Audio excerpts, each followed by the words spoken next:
కాళ్లలో నొప్పి, నరాల వాపు వంటి లక్షణాలతో బాధపడుతున్నారా? వెరికోస్ వెయిన్స్ లో అత్యాధునిక చికిత్స ఏవిస్ వాస్కులర్ సెంటర్. నమస్తే రమగారు. నమస్తే జయ. రమగారు, ఏదైనా మంచి ఇంట్రెస్టింగ్ స్టోరీ చెప్పుకుందామండి. పూర్వం వజ్రాల దీవి అని ఒక రాజ్యం ఉండేదట. చంద్రసేనుడు అనే ఆయన దానికి రాజుగా ఉండేవారు. ఈ చంద్రసేనుడు వీళ్ళు చాలా అద్భుతమైన రాజులు. ఆయన పూర్వీకుల్లో ఒక రాజుగారు చాలా గొప్పవాడు. ఆయన ఏం చేశాడట, మహావిష్ణువుని గురించి ఎంతకాలమో తపస్సు చేసి ఒక వజ్రాల బాణాన్ని వరంగా పొందాడు. వజ్ర బాణం, వజ్రాలు పొదిగిన బంగారు బాణం, మంచి బరువు అట అది. అయితే ఆ వజ్రాల బాణం ఈ మన చంద్రసేనుడి కొలువులో ఈ వజ్రాల దీవిలో లోపల ఉంది, పూజా మందిరంలో. ఆ వజ్రాల బాణం మహాశక్తివంతమైంది, మహావిష్ణు ప్రసాదం. ఆ దానివల్ల చుట్టుపక్కల ఏ రాజ్యం వాళ్ళు వీళ్ళ వైపుకి చూసేవాళ్ళు కాదు. ఓకే, ఎవరూ ఇక్కడికి వచ్చేవాళ్ళు కాదు. ఎవరి దారిన వాళ్ళు ఉండేవాళ్ళు. వీళ్ళ మీదకి ఎప్పుడు దండయాత్రలు కానీ ఏమీ జరగలేదు. ఆ కాలం ఏంటంటే ఈ పక్క వాళ్ళ రాజ్యాన్ని హడపాయించేసే ఉద్దేశాలు కొంచెం తక్కువ ఉంటాయి. ఎవరి రాజ్యం వాళ్ళు బాగా చూసుకునేవాళ్ళు. రాజ్యంలో సుభిక్షంగా ఉండేది. ఈ భగవంతు ప్రసాదితమైన ఒక ఆయుధం అక్కడ ఉండటం వల్ల వీళ్ళకి అన్నీ బాగుండేవి. అదే గుర్రాలని, ఏనుగులని అవి బాగుండేవి. సైన్యం ఆరోగ్యంగా ఉండేవాళ్ళు, అందరూ ప్రజలంతా మంచివాళ్ళుగా ఉండేవాళ్ళు. పంటలు బాగా పండేవి, ఎంతో సంతోషంగా ఉండేవారు. అయితే రాజుగారికి మంజులాదేవి అని భార్య పట్టప్రాణి ఉండేది. చాలా కాలం సంతానం కలగకపోతే ఈ పక్క రాజ్యాలలో ఒకరు ఈయనకి సంతానం కలగట్లేదని మా అమ్మాయిని ఇస్తామని వచ్చారు. వాళ్ళ అమ్మాయిని కూడా చేసుకున్నారు. శ్యామలాంబిక రెండో రాణి. శ్యామలాంబికని చేసుకున్నాక కూడా ఆయనకి సంతానం కలగలేదు. అయ్యో. ఆయన ఎన్ని పూజలు, ఎన్ని నోములు, ఎవరైతే చెప్తే అది చేస్తూ ఉండేవాడు. మహాద్భుతమైన దేవాలయాలు ఉన్నాయట అక్కడ ఆ ఊళ్ళో, ఆ వజ్రాల దీవిలో. ఒకసారి దేవాలయ సందర్శనం చేసుకుని వస్తుండగా దేవాలయంలో ఉండగా ఈయన చూడ్డానికి ఒక యోగి పుంగవుడు ఒక ఆయన వచ్చాడు. ఆయన భలే ఉన్నాడట, పరమేశ్వరుడే మానవ రూపం దాల్చి వచ్చినట్టుగా ఉన్నాడు.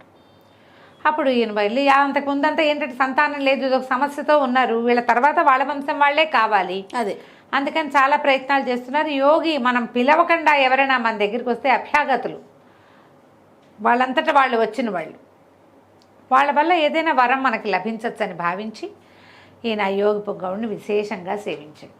సంతానం కలగలేదు. మంజులాదేవికి లేరు, శ్యామలాంబికాదేవికి లేరు. ఏం చేయాలో తెలియట్లేదు. ఎన్ని రకాల పూజలు అవి చేస్తున్నామంటే అప్పుడు ఆయన చాలా తీవ్రంగా ఆలోచించి, మీ వంశంలో నాగదోషం ఉంది.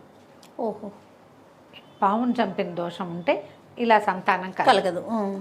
ఈ పామును చంపిన దోష పరిహారార్థం చేయమన్నారు. ఎట్లా చేయమన్నారు? పాడ్యం నుంచి మొదలుపెట్టి 15 రోజుల పాటు కటిక నేల మీద పడుకుని ఒక్కపూటే అన్నం తిని బ్రహ్మచర్యాన్ని అవలంబించి అక్కడి నుంచి పుట్టలో పాలు పోసి పౌర్ణమి నాడు విశేషంగా చెప్పారు. ఈయన వెంటనే పౌర్ణమల్లి పాడ్యం కోసం చూసి నెల మధ్యలో చెప్పారు. ఆ యోగి వీళ్ళ దగ్గరే ఉన్నాడు. చాలా ఈగర్గా దానికోసం వెయిట్ చేసి పాడ్యం వచ్చాక అక్కడి నుంచి మొదలుపెట్టి ఈయనకు యోగి గారు చెప్పినటువంటి మొత్తం అంతా చేశాడు. చేసి పౌర్ణమి నాడు పుట్టలో పాలు పోసి దీక్షా విరమణ చేసుకున్నాడు. అప్పుడు మళ్ళీ వెళ్ళి రాణులతో సహా యోగి పాదాలు పట్టుకుని, అయ్యా మీరు చెప్పిన నాగదోష పరిహారం చేశాను, ఇంకా నాకు సంతానం కలుగుతుందంటారా? ఆయన నవ్వాడు. నాగదోషం పోవడానికి చెప్పే కానీ సంతానం అంత సులువుగా కలగదు రాజా. నీకు నీ సంతానం కలగాలంటే ఒక ప్రత్యేకమైన క్రియ చేయాలి, చాలా ప్రత్యేకమైనది. చేస్తావా అన్నాడు. చేస్తానంటే ఇక్కడికి 100 ఆమడల దూరంలో గంధమాదన పర్వతం ఉంది. 100 ఆమడలు అంటే అక్కడ దగ్గర దాపు కాదు, అది వెళ్ళాలి. ఆ గంధమాదన పర్వతం పక్కన అగాధమైన ఒక సరస్సు ఉంది. ఆ సరస్సులో ఒక పగడాల పడవ కనపడుతుంది. ఆ పగడాల పడవలో ఎక్కి వెళ్ళాలి. వెళ్తే అక్కడ ఒక దీవి, పగడాల దీవి. ఆ దీవిలో మహాకాళేశ్వర ఆలయం ఒకటి ఉంది.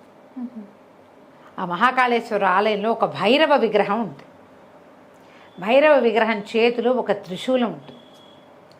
ఆ త్రిశూలాన్ని తీసుకొచ్చి అక్కడి నుంచి 3 రాత్రులు 3 పగళ్ళు ప్రయాణం చేస్తే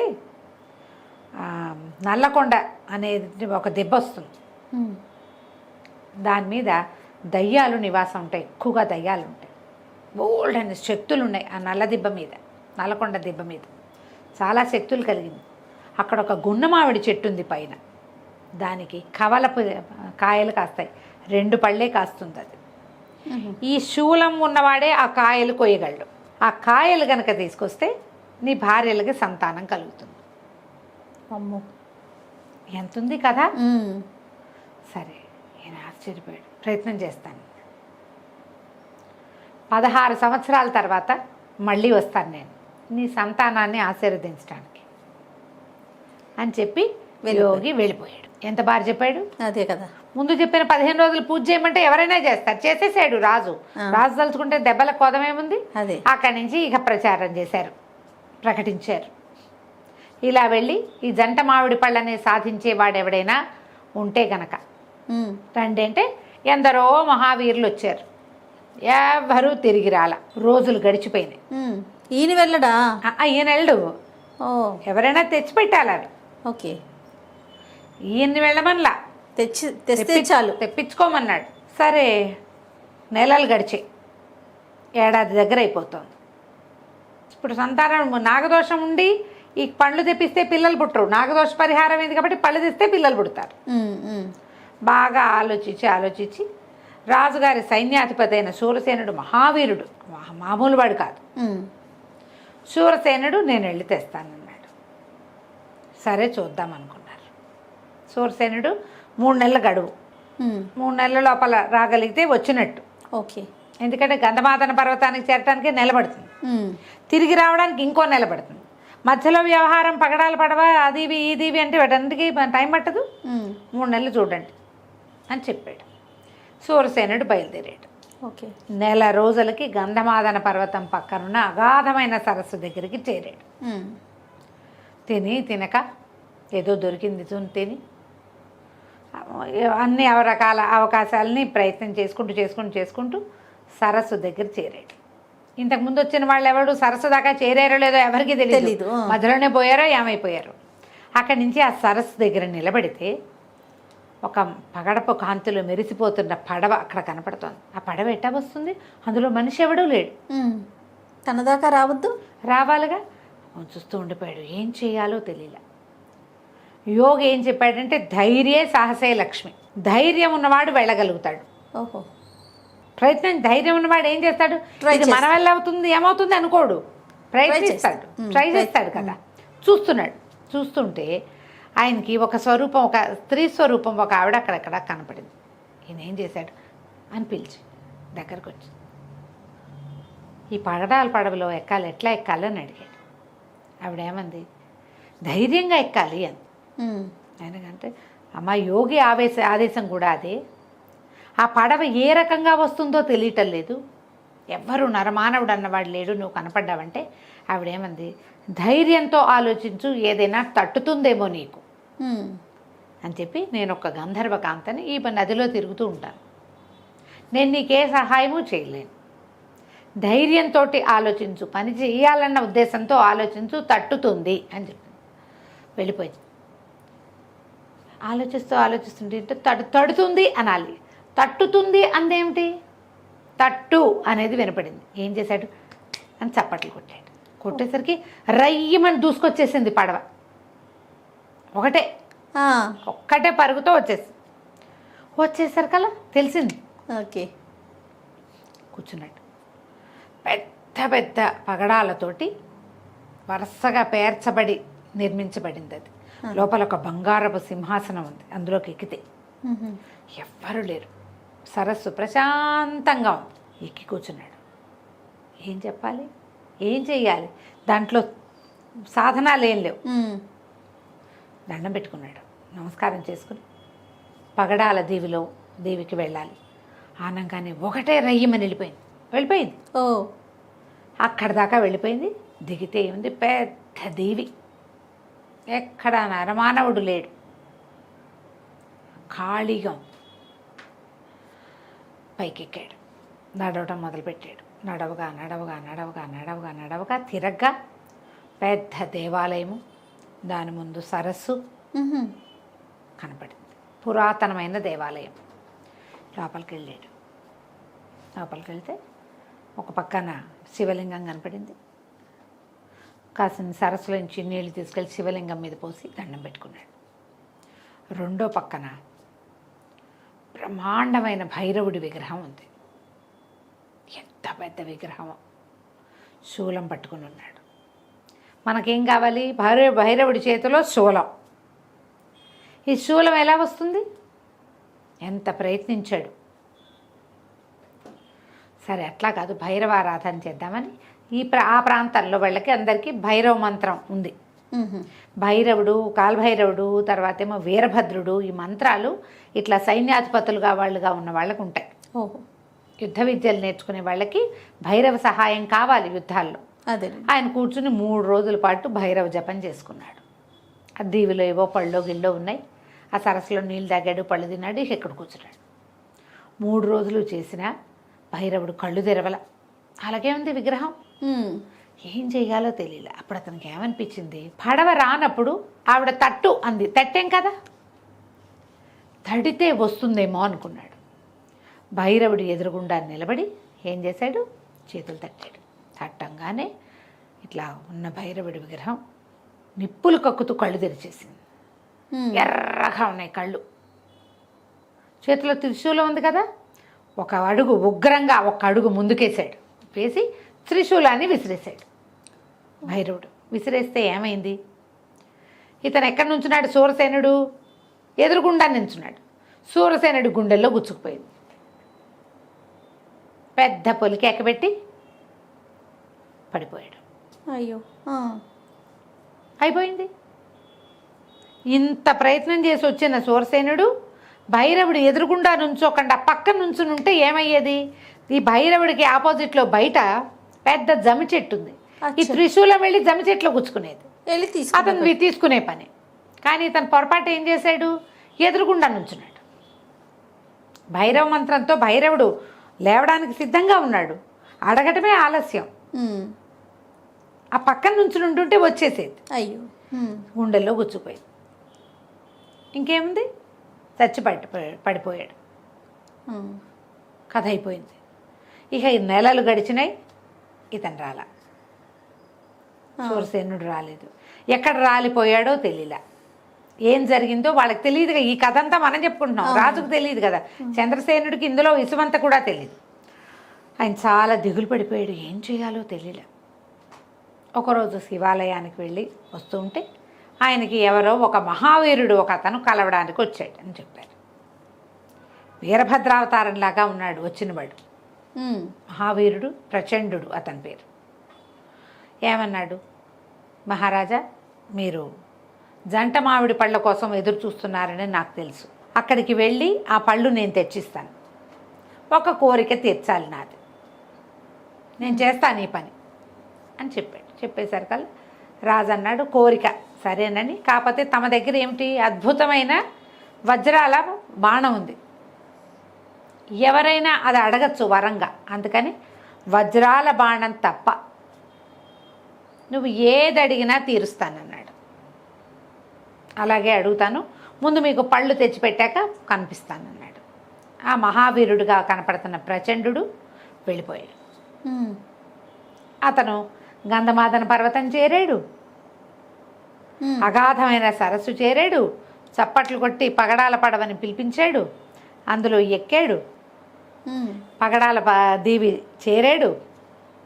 దీవిలోకి చేరాడు. చేరి మహాకాళేశ్వర ఆలయానికి వెళ్ళాడు. వెళ్ళాకేముంది, ఈయనేమి భైరవుడిని ప్రసన్నం చేసుకోకర్లా, త్రిశూలం సిద్ధంగా ఉంది అక్కడ రెడీగా ఉంది కదా. అయ్యో. పక్కపక్క నవ్వుతూ ఆ సూరసేనుడి శరీరంలో గుచ్చుకుని ఉన్న త్రిశూలాన్ని పైకి లాక్కుని బయలుదేరాడు. బయలుదేరి ఇక వెళ్ళడం మొదలుపెట్టాడు. ఆ దిబ్బ దగ్గరికి బయలుదేరాడు. ఈయన జంట మామిడి పళ్ళు దొరికాయా లేదా అనేది ప్రచండు అనే మహావీరుడు వచ్చాడు.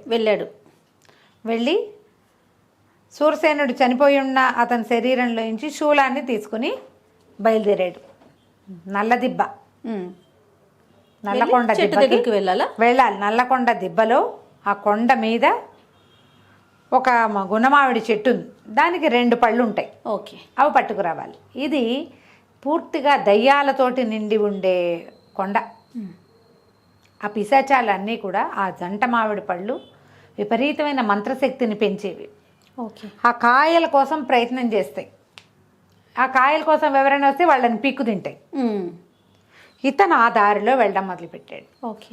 ఎప్పుడైతే అతను ఆ కొండని సమీపించాడో అదృశ్య రూపంలో ఉన్న భేతాళుడు వచ్చేసాడు. ప్రచండ ఆగు ఎక్కడికి అంటే ఆయన మామిడి పళ్ళ కోసం వచ్చానన్నాడు. వచ్చానంటే ఏమన్నాడు, నువ్వు ఏదైనా బలిస్తే కానీ నిన్ను కొండెక్కనివ్వను. అద్భుతమైన బలి ఇవ్వమంటే ఎడం చేయి నరుక్కున్నట్ట ప్రచండుడు. ఎడం చేయి నరుక్కుంటే భేతాళుడు సంతోషించి ఏమన్నాడు, ఇదిగో నీ చేయి తీసుకో, కానీ నువ్వు మానవుడు అన్నవాడు చేయకూడని పని చేస్తున్నావు. ఈయనకు కావాల్సింది ఒట్టి మామిడి పళ్ళు కాదు, ఈ మామిడి పళ్ళు అక్కడి నుంచి ఇంకోటి ఏమిటో తెచ్చుకోవడానికి. లేకపోతే పనిమాల వీళ్ళకి సహాయం చేస్తానని ఎందుకు వచ్చాడు? అతనికి అడిగాడు కదా రాజుని, నీకు నేను తెచ్చిపెట్టాను మామిడి పళ్ళు, మీకు సంతానం కలుగుతుంది, నా కోరిక తీర్చమన్నాడు. సాధారణ మానవుడైన రాజు దగ్గర ఏముంది, 2 భార్యలు, ఇప్పుడు రేపు పుట్టబోయే పిల్లలు తప్పిస్తే ఏమీ లేదు ప్రత్యేకం, ఓ రాజ్యం తప్ప. అతని దగ్గర ఉన్న ప్రత్యేకం ఏమిటి, మహావిష్ణు ప్రసాదమైన వజ్రాల బాణం ఉంది వాళ్ళ దగ్గర, రాజు దగ్గర. రాజు ఏమన్నాడు, వజ్రాల బాణం కాకుండా ఇంకోటి ఏదైనా అడగమన్నాడు. ఇంకేం లేదు అడగడానికి. రాజుకు తెలియలా ఇతని ఇంటెన్షన్, కానీ భేతాళుడికి శక్తులకి తెలుస్తుంది కదా వీడు ఏరే ఇంటెన్షన్తో ఈ పని చేస్తున్నాడని. ఇతనిచ్చిన ప్రచండ బలితోటి సంతృప్తుడైన భేతాళుడు, నువ్వు చేస్తున్న పని చెయ్యి, కానీ ఇది చెయ్యకూడని పని, కానీ నువ్వు మహత్వాకాంక్షతోటి ఇంత మహత్తరమైన బలిచ్చాను కాబట్టి నేను నిన్ను ఇక్కడికి ఎలవ్ చేస్తున్నా. కాగల కార్యాల్లో నా సహాయం ఉంటుందని నమ్మద్దు నువ్వు. ఓకే. నువ్వు ఎప్పుడు నీకు ఏ శక్తి అడ్డం వచ్చినా నువ్వు ఇలా ప్రచండమైన బలి ఇచ్చి నీ పని చేసుకోవాల్సిందే అనేసరికి సరే ఆ కొండ మీదకి వెళ్ళాడు. చీకటి పడేసరికి మొత్తం దయ్యాలతో నిండిపోతుందట అది ఆ కొండంతా. అవన్నీ ఇతని మీదకి వచ్చేస్తూ ఉంటాయి. కాకపోతే ఈ భేతాళుడు ఇతని దీంట్లో ఉన్నాడు కదా, ఇతను ఆ జంట మామిడి పళ్ళని ఒకే దెబ్బకి పట్టేశాడు. ఓకే. కోసేసాడు కాయలు. ఆ 2 కాయలు పుచ్చుకొని వెనక్కి వచ్చాడు. ఓకే. సూరసేనుడు చనిపోయిన సంగతి తెలిసిపోయింది వీళ్ళకి. తిరిగి వచ్చి రాజుకి అప్పచెప్పాడు. అప్పచెప్పి నీ భార్యలిద్దరికీ చెరొక పండు తినిపించు, సంతానం కలుగుతుంది. నీ సంతానం కలిగాక 6 ఏళ్లకి నేను మళ్ళీ వస్తాను. 6 ఏళ్లకి నా కోరిక ఏంటంటే నీకు ఒక కుమారుడు కలుగుతాడు. అతను వజ్రాల బాణాన్ని వేయటం చూడాలి నేను.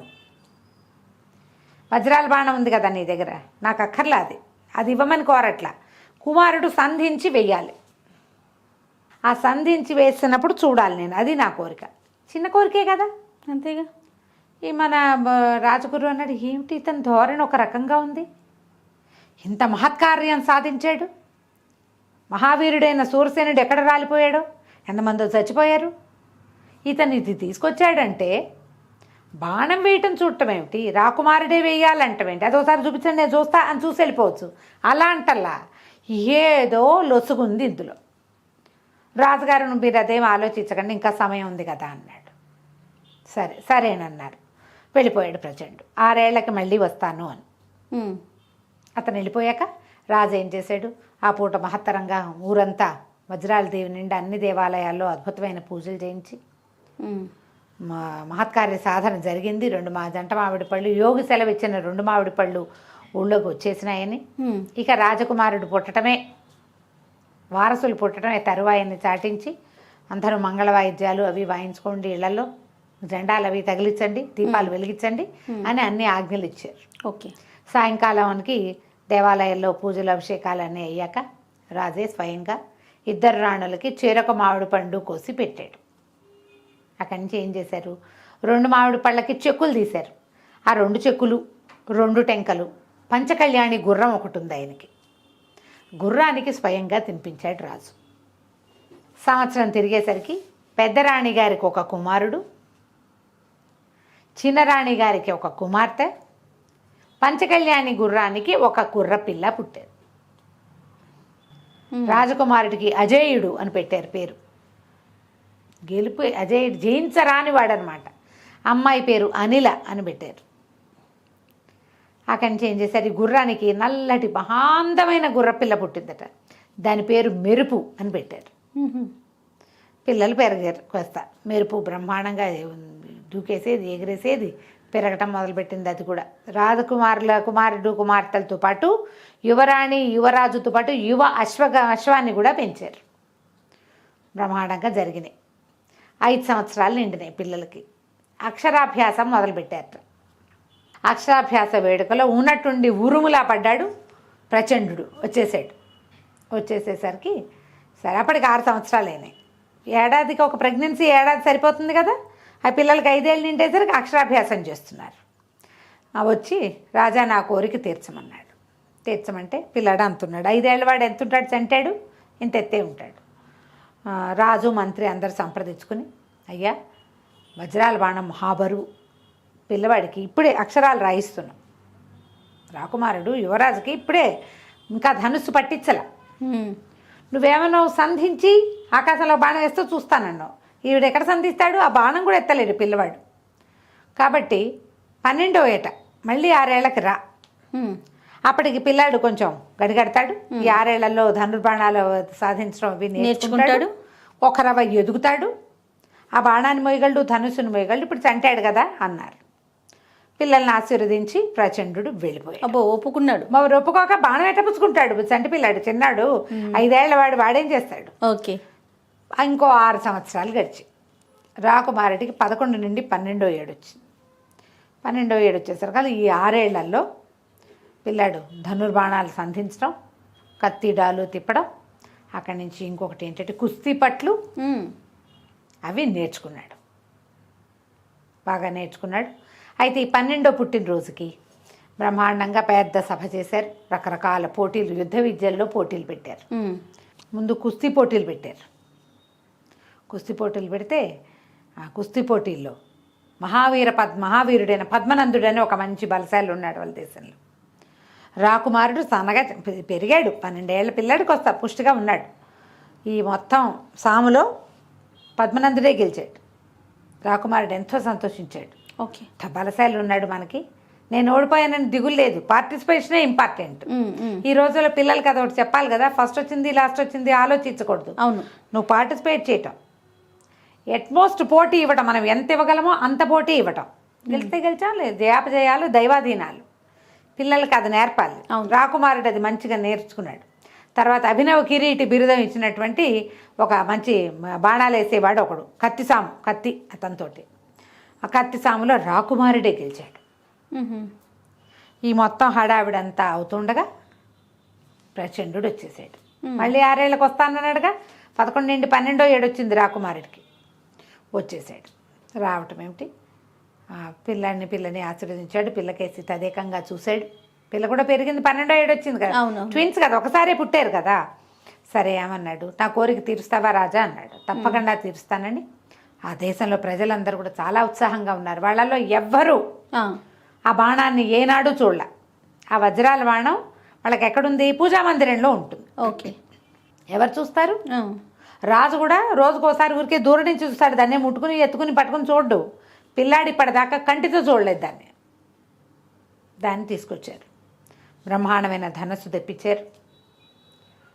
ఎప్పుడైతే ఆ బాణాన్ని తేగానే ప్రచండుడి మొహంలో తేడా చూసేసరికల్లా రాజగురువు శ్రీకాంత శర్మకి అనుమానం వచ్చింది. ఏమిటి తన ధోరణిలో ఒక రకమైన మార్పు వచ్చింది. దాన్ని చూసేసరికల్లా అతని నరాలు ఉప్పొంగటం, మొహం ఇట్లా భీషణంగా తేతేతే అన్నట్టు చంద్రముఖి అయ్యాడనమాట. భయం వేసింది దీనికి. ఏమిటి ఇది, ఇతనిలో ఇలాంటి మార్పు ఉంది అని, వద్దు వద్దు వద్దు ఈ పని చెయ్యొద్దు, ఇంకా సమయం అడుగుదాం, ఒక 6 నెలలు, ఒక 5, 4 ఏళ్ళు, 16 ఏళ్ళు రానిమందాం అని పదే చెప్పాడు. చెప్పినా సరే రాజు ఒప్పుకోవాలి. బాణం వేస్తే చూస్తానన్నాడు. అంతే కదా, ఇచ్చిన మాట ఎట్లా తీరుకుంటాం? ఓసారి తీరుకున్నాం, రెండోసారి కూడా తీరుకోవచ్చా? మాట తీరకూడదు కదా మనం అని. నాయన ఏమంటామంటే అట్లాగే తండ్రి చేస్తానన్నాడు. బాణం పట్టుకొచ్చారు. పిల్లవాడు దానికి దండం పెట్టుకున్నాడు. అక్కడి నుంచి కాలు వెనక్కి పెట్టి, అది బరువు బాణం. మామూలు బాణాలు ఈకల్లా ఉంటాయి, సన్నగా ఉంటాయి, బద్దీలే కదా. మంచి బరువు, అది బంగారు బాణం. దానికి వజ్రాలు తాపి ఉన్నాయి. వెనకాల భాగంలో ఇట్లా ఉంటుంది కదా బాణాలకి యారోకి వెనక భాగం, ఆ వెనక భాగం అంతా వజ్రాలు. ఈ బంగారపు బాణం మీద ఇట్లా వరసగా వజ్రాలు ఉన్నాయి. కొసకి ఒక సన్నటి వజ్రపు పొడి ముక్కని ఏదో అతికినట్టుంది. మెరిసిపోతోంది అది. అంత దివ్యమైన బాణాన్ని కంటితో చూడటంతో ప్రజలు ఎంతో సంతోషించేశారు. ఏ తరంలోనూ బాణాన్ని ఎక్కుపెట్టిన వాడే లేడు. చిన్నపిల్లాడికి ఆ అవకాశం వచ్చింది. ఓకే. చాలా సంతోషంగా ఉన్నారు. అయితే ఏమైంది, ఒక గరుడ పక్షి వెళ్తోంది పైన. రాకుమార ఆ పక్షి మీదకి సంధించు బాణం అన్నాడు. పిల్లవాడు కాలు వెనక పెట్టి గట్టిగా లాగి వేసేసరికల్లా అది వెళ్ళి ఆ గరుడ పక్షి దాకా వెళ్ళే లోపల పెద్దగా వికటాట్టహాసం వినపడింది. ఏదో అవుతోంది, జనాలకు అర్థం కాల. అంత నవ్వు వినిపిస్తుంది ఏమిటి అని చూసేసరికి ఈ కిందున్న ప్రచండు ఒక్క ఎగురెగిరి ఆ ఆకాశంలోకి వెళ్తున్న వజ్రాల బాణాన్ని పట్టేసుకునేసరికి అతని ఇంటెన్షన్ వీళ్ళకి అతనిలో కనపడిన ఉద్రేకము అతని వికృత రూపము ఆ నవ్వు చూసేసరికల్లా రాకుమారుడు ఏం చేశాడు, రయ్యమని బాణం వేసేసాడు. రెండో బాణం వేసాడు. బాణం తీసి వేసేసరికల్లా అరికాల్లో గుచ్చుకుని దులిపేశాడు బాణాన్ని. వాడు బాణమే నా ఆయుధం, నేను తీసుకెళ్ళిపోతున్నాను అన్నాడు. అనేసరికి ప్రజలంతా హాహాకారాలు చేశారు. రాజుగారు లబోదిపోమన్నాడు. పిల్లాడు ఇంకో బాణం వేశాడు, అర్ధచంద్రాకార బాణం వేసి కొట్టేశాడు. డొక్కలో దిగింది. ఆకాశం నుంచి నెత్తురు కురిసిందిట కిందకి. మరి డొక్కల్లో బాణం దిగితే ఏమవుతుంది? ఆ బాణం తిప్పి విరిచి వెనక్కి విసిరేసి, రాజా, ఈ బాణం కోసమే అంత ప్రయత్నం చేసి నీకు సంతానం కలిగేలాగా చేశాను. దీన్ని వెనక్కి ఇచ్చే ఉద్దేశం లేదు నాకు. నువ్వు బాణం కాకుండా, నేను బాణమే అడగాలనుకున్నా, నువ్వు బాణం కాకుండా ఏదైనా అడగమన్నావు. అందుకని సంధించే ఏర్పాటు చేశాను. ఇప్పుడు ఇది నువ్వు ఇచ్చినట్టు కాదు, నేను తీసుకున్నట్టు కాదు. అక్కడి నుంచి ఏమన్నాడు, అజయ్య నీ దెబ్బని మాత్రం మర్చిపోను, నేను ఇంతకింత బదులిస్తానని చెప్పి మాయమైపోయాడు. అయ్యో. అతను మాయమవుతున్నప్పుడు కూడా కొంత మేర నెత్తురు కురిసింది. అంటే ఆ వైపుగా వెళ్ళాడనమాట. తర్వాత కనపడలే. ప్రజలు ఆకారాలు చేశారు, కొంతమంది ఏడ్చారు, కొంతమంది అది చూసిన దానికి స్టాంపింగ్స్ చేసుకున్నారు. నెత్తురు కక్కుకున్న వాళ్ళు కొంతమంది. రాణిగారులు ఇద్దరు నెత్తి మీద చేతులు పెట్టి కూర్చున్నారు. బాణం పోయింది, ఇంకేముంది. శ్రీకాంత్ శర్మ, అయ్యో నేను చెప్పాను కదా, ఇంత పని చేసేసాం మనం అన్నాడు. అక్కడి నుంచి హుటాహుటిన ప్రజలందరినీ ఇళ్ళకి పంపేశారు. వీళ్ళు మీటింగ్ పెట్టుకుని అజేయుడి మీదకి వస్తాడు ఖచ్చితంగా, కాబట్టి అజేయుడిని ఇంకా కనపడనివ్వకూడదు అని చెప్పి ముందు గెలిచిన వాడు ఓడిపోయిన వాడు ఇద్దరు వీరున్నారు. మహాపద్మనందుడు ఒకడు, తర్వాత అభినవ్ కిరీటి బిరుదం ఉన్నటువంటి ధనుర్ధారి ఒకడు, అభినవ్ గుప్తుడు ఏదో అతని పేరు. వీళ్ళిద్దరిని పిలవండి, వీళ్ళు రాకుమారుడితో పాటు ఉంటారు. మెరుపును కూడా పంపించేసేయండి. రాకుమార్తె బిళ్ళే మన అంతఃపురంలో ఉంటుంది. రాకుమారుడు విద్యలు నేర్చుకుంటాడు. వీడిని ఎదుర్కోవాలంటే మరిన్ని విద్యలు కావాలిగా, ఎన్నో విద్యలు కావాలంటే ఖచ్చితంగా మనం పిల్లవాడిని కాపాడాలి అని చెప్పి వెంటనే మన సైనిక బలం ఎంత ఉంది, ఎవరెవరు ఎంత ఉన్నారు, ఎప్పుడైతే ఈ బాణం బయటికి వెళ్ళిపోయింది అన్న మాట తెలుస్తుందో శత్రువులు వచ్చేస్తారు మన మీదకి. వాళ్ళు రాకుండా మొత్తం కట్టడి చేసుకున్నారు. అన్ని వైపులా వాళ్ళ పరిధులన్నీ జాగ్రత్త చేసుకున్నారు. మరి జాగ్రత్త పడాలి కదా. దాన్ని ఏమంటారు, సీమాంతంలో వీళ్ళ సరిహద్దుల దగ్గర అక్కడ బలం పెంచారు. అక్కడి నుంచి కోట గోడలు ఎక్కడెక్కడ సరిగ్గా లేవో అవన్నీ రిపేర్లు చేసుకున్నారు. ఈ కత్తి సాము, ధనుర్బాణాలతో యుద్ధం చేసేవాడు అదే ధానుష్కుడు, తర్వాత కొంతమంది కుస్తీ పట్ల వాళ్ళు, ఒక 3-4 అద్భుతమైన గురువుల్ని పెద్ద పెద్ద జీతాలతోటి రాకుమారుడితో పాటు ఒక ప్రత్యేకమైన దుర్గానికి తరలించేశారు. కుమారుడు ఎక్కడున్నాడో ఎవరికీ తెలియదు. వాళ్ళతో పాటు శ్రీకాంత్ శర్మ గారు కూడా వెళ్ళిపోయాడు, రాజగురువు కూడా వెళ్ళిపోయాడు. ఓకే. పిల్లడితో పాటే ఉండడానికి. రాకుమార్తెను ఇక్కడే ఉంచుకున్నారు. 4 సంవత్సరాలు గడిచాయి.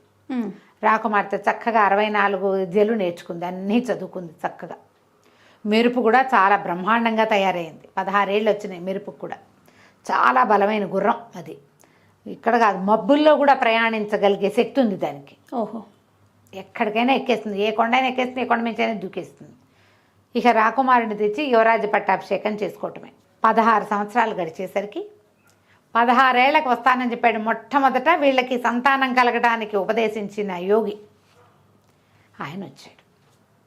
వీళ్ళు దేవాలయంలో పూజలు జరిపించుకుంటుండగా సైనికుడు ఒకడు వచ్చి, యోగి ఒక ఆయన వచ్చారు, ఇంతకుముందు మనకి వచ్చిన యోగిలాగానే కనపడుతున్నారంటే హుటాహుటిన రాజకుటుంబం అంతా పరిగెత్తుకుంటూ వెళ్ళింది ఆయన చూడడానికి. ఆయన కుటుంబం అందరినీ పిలిచి యువరాజును కూడా పిలిపించి ఆశీర్వాదాలు అందుకున్నారు. జరిగిందంతా చెప్పారు. ఎట్లా జరిగింది. సూరసేనుడు మరణించాడు. ప్రచండు అనే మహావీరుడు ఒక అతను వచ్చి ఇది తెచ్చిపెట్టాడు. ఏం జరిగిందో మాకు తెలీదు, ఎట్లా వెళ్ళాడో కూడా తెలీదు. ఇట్లా సంతానం కలిగింది. 5వ ఏటొచ్చాడు, మళ్ళీ 11వ ఏటొచ్చి బాణం పట్టుకెళ్ళిపోయాడు. అజేయుడిని గుర్తుపెట్టుకుని ఇంతకింత పగ తీర్చుకుంటాను అన్నాడు కాబట్టి మేము పిల్లవాడిని దాచిపెట్టాము అంటే అప్పుడు ఆయన సరే చాలా ఆశీర్వదించి, అజేయుడు నిజంగానే అజేయుడు, మీకేం భయం లేదు అని చెప్పి పిల్లవాడికి మెళ్ళో ఒక మంత్రాల మాల ఒకటి వేశారు. ఇది నిన్ను అదృశ్యుణ్ణి చేస్తుంది. ఓహో. ఎప్పుడు కావాలంటే అప్పుడు దీని మాలని పట్టుకుని అదృశ్యం అవ్వాలి అని కోరుకుంటే నువ్వు అదృశ్యం అయిపోతావు దీంతో, ఇది నీకు నా బహుమతి అని ఒక చెక్క పావు కోళ్ళు ఇచ్చాడు. ఎక్కడికి కావాలంటే అక్కడికి తీసుకెళ్తాయి ఇవి. నేను ఓకే, ఈ పావు కోళ్ళు ఉంచుకో నీ దగ్గర. నువ్వు వెళ్ళి వజ్రాల బాణాన్ని సాధించాలి. ఓకే. సాధించాలంటే ముందు ఎక్కడికి వెళ్ళాలి? ఎక్కడి నుంచి నీ జన్మ జరిగిందో అక్కడికి మొదట వెళ్ళాలి. అక్కడికి వెళ్ళి అక్కడి నుంచి నీకు రెండో ఇది వస్తుంది. ఓకే అని చెప్పాడు. చెప్పాక సరే ఇంకేమో వచ్చి ఆయన వెళ్ళిపోయాడు యోగి. ఈ యోగి చెప్పిన సలహా పాటించడం కోసం ఈ 16 సంవత్సరాల రాకుమారిని పంపించారు. ఈ మెరుపుని ఎక్కి రాకుమారుడైన అజేయుడు మళ్ళీ ఎక్కడికి బయలుదేరాడు? పగడాల పడవ ఎక్కడుందో అక్కడికి బయలుదేరాడు. దారి మధ్యలో రకరకాలు మెరుపుతోటి వెళ్ళాడు. రకరకాల ప్రయత్నాలు అవి ఇవి రోజుల తరబడి ప్రయాణం చేసుకుంటూ అక్కడికి వెళ్ళాడు. వెళ్ళిన తర్వాత ఒక చెట్టు కింద కూర్చుని, ఎక్కడైతే ఈ చెరువు ఉందో అక్కడ ఒక చెట్టు కింద కూర్చుని అటుకులు తింటా మొదలుపెట్టాడు. అతను ఎక్కడో అటుకులు తెచ్చుకున్నాడు ఒక పేదరాశి పెద్దమ్మ దగ్గర. అటుకులు ఉండే, మరి ఆ మధ్యలో ఆహారం కావాలి కదా. ఏదో గొంతు వినపడిందిట, నాకు పెట్టండి అని.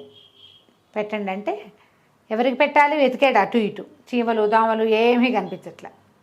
ఇంతలో ఒక గాజులున్న ఒక చెయ్యి మాత్రం ఇట్లా కనపడిందట. కనపడితే ఇతను ఏం చేశాడు, ఇక సంచిలోంచి ఆ గుడ్డ సంచిలోంచి అటుకులు తీసి చేతిలో పోసాడు. అటుకులు చెయ్యి మాయమైంది. మళ్ళీ చెయ్యి తప్పింది. తన దగ్గరున్న అటుకులన్నీ దానికి పెట్టేశాడు. మళ్ళీ చేయి చాపుతోంది.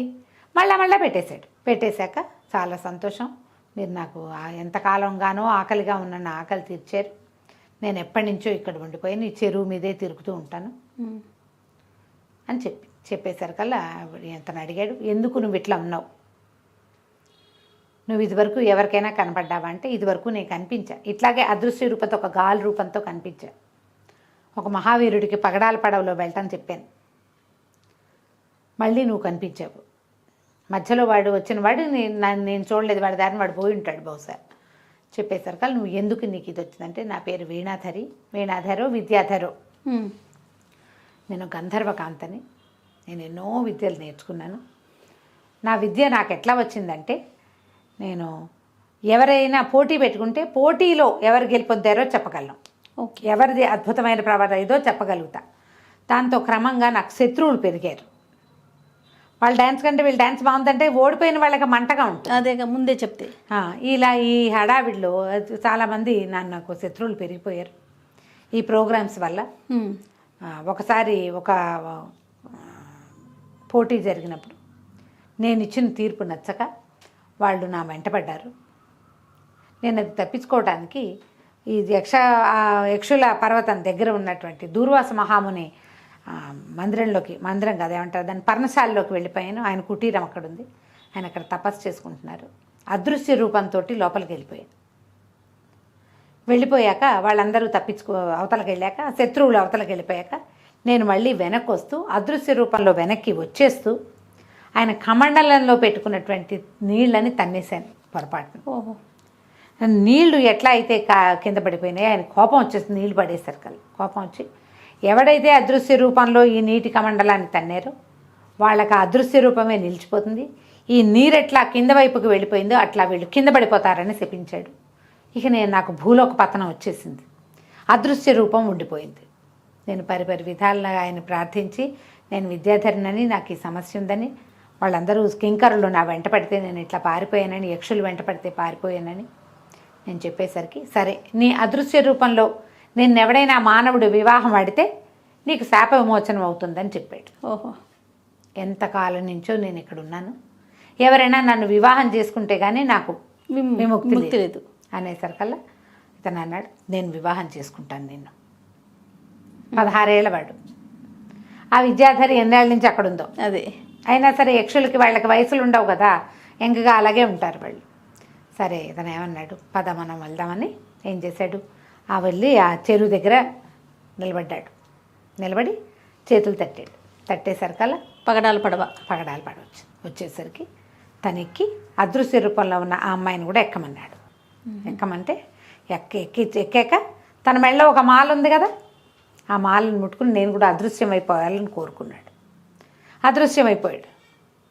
ఆ అమ్మాయి మెడలో ఒక పువ్వుల మాల వేసి వివాహం చేసుకున్నాడు. ఓహో.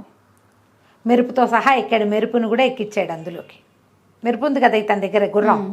సరే ఇందులో ఇలా బయలుదేరి ఏం చెప్పాడంటే, నేను నా రుణం తీర్చుకోవడానికి వెళ్తున్నా, నాకు చాలా పని ఉంది, నువ్వు ఈ పగడాల పడవలోనే ఉండు, నువ్వు అదృశ్య రూపంలో ఉండొచ్చు, నీకు అవకాశం ఉంది కదా, అదే ఇందులోనే ఉండు, నువ్వు బయట ఉన్నా సరే ఇక్కడే ఉండు, ఈ ప్రాంతంలోనే ఎవరికి కనపడకుండా కూడా ఉండదు, ఇక్కడ ఎవరు మానవ మాత్రం లేరు, నేను నా పని అంతా పూర్తి చేసుకుని నేను వెళ్ళేటప్పుడు నిన్ను తీసుకెళ్తానని చెప్పాడు. ఓకే. చెప్పి ఈ పగడాల పడవలో అవతల తీరానికి వెళ్ళి అక్కడ కపాలేశ్వర ఆలయం ఉంది కదా, ఆ కపాలేశ్వర ఆలయానికి వెళ్ళిపోయాడు. వెళ్ళి పైకి వెళ్తే కపాలేశ్వరుడు ఉన్నాడు. రెండో పక్కన మనం మొదటే చూసాంగా భైరవుడే ఈ రహస్యాన్ని చెప్పగలడు. ఓహో. ఇప్పుడు ఏది ఈ వజ్రాల బాణం ఎక్కడుందో అతన్ని ఎట్లా పట్టుకోవాలో అక్కడికి వెళ్ళాడు. వెళ్ళిన తర్వాత ఏం చేశాడో, భైరవుడు ఇతనికి ప్రత్యక్షిందసారి భైరవుడు ప్రత్యక్షం అయ్యాడు. శూలం విసిరేసి సూరసేనుడు చచ్చిపోయాడు. ఇప్పుడు ఏమవుతుందో మనం వచ్చే భాగంలో తెలుసుకుని వెళ్ళాడు. విద్యాధరిని పెళ్లి చేసుకుని వివాహం చేసుకున్నాడు. చేసుకున్నాక ఆ అమ్మాయిని ఆ పగడాల పడవలో నేను ఇక్కడే ఉండు, నేను వెళ్ళి మా మిగిలిన పని చూసుకొస్తానని బయలుదేరాడు. తన దగ్గర పాదుకలు ఉన్నాయి కదా, పాదుకలను ధరించి దక్షిణ దిక్కుగా ప్రయాణం చేసి ఆ కపాలేశ్వర స్వామి దేవాలయానికి చేరుకున్నాడు. ఆ పగడాల దీవిలో ఉంది కదా ఒక దీవి, అందులో దేవాలయం. వెళ్తే ఆ దేవాలయంలో పెద్ద భైరవుడి విగ్రహం ఉన్న చోట ఒక మానవ కంకాళం పడుంది. అది ఎవరిది? సూరసేనుడు, మొట్టమొదట సైన్యాధిపతి. అతని డొక్కలో ఏదో ఇది కనపడుతున్నట్టు పిడి, నడుముకు ఒక పిడి ఉంది, బట్టలు అన్నీ ఇదైపోతాయి కదా, కానీ దానికి ఒక ఎంత కత్తి ఉంది. వజ్రాల పిడి కలిగిన కత్తి. ఆ కత్తి మీద వీళ్ళ వజ్రాల జీవితాలకు గుర్తులు కనపడ్డాయి. అక్కడి నుంచి అతను వేలుకున్న ఉంగరం, ఆ కంకాళాన్ని వేలుకున్న ఉంగరం తమది రాజముద్రిక. గుర్తుపెట్టాడు రాకుమారుడు అజయుడు. ఇతనే మన సూరసేనుడు ఏంటాడు, ఇక్కడి దాకా వచ్చి మరణించాడే అని చాలా దుఃఖపడ్డాడు. తర్వాత ఏం చేశాడు, ఎదురుగుండా ఒక సరోవరం ఉంది కదా, అందులో చక్కగా స్నానం చేసి వచ్చి భైరవుడి ముందు కూర్చున్నాడు. ఓకే. కూర్చుని ఒక 3 రోజుల పాటు విపరీతంగా అసలు లేవల కూర్చున్నవాడు. విపరీతంగా జపం చేశాడు. భైరవ జపం వాళ్ళకి అలవాటు ఉంది కదా, ఆ జపానికి ఆ భైరవ విగ్రహం అంత మెల్లిగా కదలిక రావటం మొదలుపెట్టింది. అంతకుముందు కూడా కదిలింది. అంతకుముందు జపం చేస్తే కదిలింది. సూరసేనుడు చేశాడు. ఏం చేయాలో తెలియక చప్పట్లు కొట్టేసరికి చచ్చిపోయాడు. ఇక 3 రోజులు తిరిగేసరికల్లా ఆ భైరవ విగ్రహంలో కదలికొచ్చింది, కదిలిపోయింది. లేచి నిలబడ్డాడు, కళ్ళు తెరుచుకుంది. కళ్ళు తెరిచి చూసేసరికల్లా భైరవుడికి ఏం కనపడింది, ఈయన దగ్గర శూలం లేదు. అంతకుముందు శూలం విసిరాడు. శూలాన్ని వాడు పట్టుకుపోయాడు కదా ప్రచండు. ఈ ఎదురుకుండా ఒక 16 సంవత్సరాల కుర్రవాడు జపం చేస్తూ కనపడ్డాడు. కనపడితే ఈయన కుమారా లేనైనా నువ్వు అని లేవదీశాడు. లేవదీసి ఎవరు నువ్వు, ఎందుకు నన్ను ప్రసన్నం చేసుకోవడానికి ఈ ప్రయత్నం చేశావు అని అడిగితే కుర్రాడు ఏం చెప్పాడంటే, నేను వజ్రాలదేవి రాకుమారుని అజేయుణ్ణి, నా పేరు. ఈ మా కోసమని ఇంత దూరం వచ్చాడు మా సైన్యాధిపతి. ఈ మానవ దేహం ఈయన్ని బతికించండి, ఈ కంకాళంలో ఉన్న మానవుడిని బతికించండి. తర్వాత ప్రచండు మా తాలూకు వజ్రాల బాణాన్ని తీసుకుపోయాడు. ఆ బాణం తీసుకురావటం, వెనక్కి తెచ్చుకోవటం ఎలా, అతని ఆయుష్ని కడతేర్చడం ఎట్లా, ఈ 3 చెప్పండి మాకన్నాడు. అనేసరికల్లా ఈయన భైరవుడు ప్రసన్నుడై ఇతను చక్కగా భైరవ స్తోత్రాలు అవి చదివి ఇవి చెప్పాడనమాట. ప్రత్యక్షం అయితే భగవంతుడు చూసి ఏదో ఒక మంచి మాట్లాడతారు కదా. అప్పుడు ఆయన ఏమన్నాడు, ఈ మానవుడిని బతికించాలంటే చాలా పెద్ద ప్రయత్నమే చేయాలి. ఒకటి. రెండోది, వజ్రాల బాణం, మీ వజ్రాల బాణం ప్రచండుడి దగ్గరే ఉంది. వాడు ఆ బాణంతో మహావిష్ణువు మీద యుద్ధానికి వెళ్ళడానికి ఆ బాణాన్ని సాధించాడు. అది విష్ణువు చేతిలో ఉండే బాణం. ఆయన మీ వంశంలో ఒక పూర్వీకులకి ఇచ్చాడు. వాడు బ్రహ్మ కోసం ఇప్పుడు తపస్సు చేసుకుంటున్నాడు, విష్ణువు మీద యుద్ధానికి వెళ్ళే అవకాశాన్ని ఇవ్వమని. ఆయన ఎక్కడుంటాడో తెలీదు, విష్ణువు ఎక్కడో ఉన్నాడు, అవును. ఆయన ఎక్కడుంటాడో ఎవరికీ తెలియదు, విష్ణువుని వెతకలేరు. బ్రహ్మను పట్టుకుంటే విష్ణువు దొరుకుతాడని ప్రయత్నం చేస్తున్నాడు. అయితే ఇంకా ఇంకా ఉన్నాయి గోల్డని. అతని ప్రాణం అతని చేతుల్లో ఉండదు.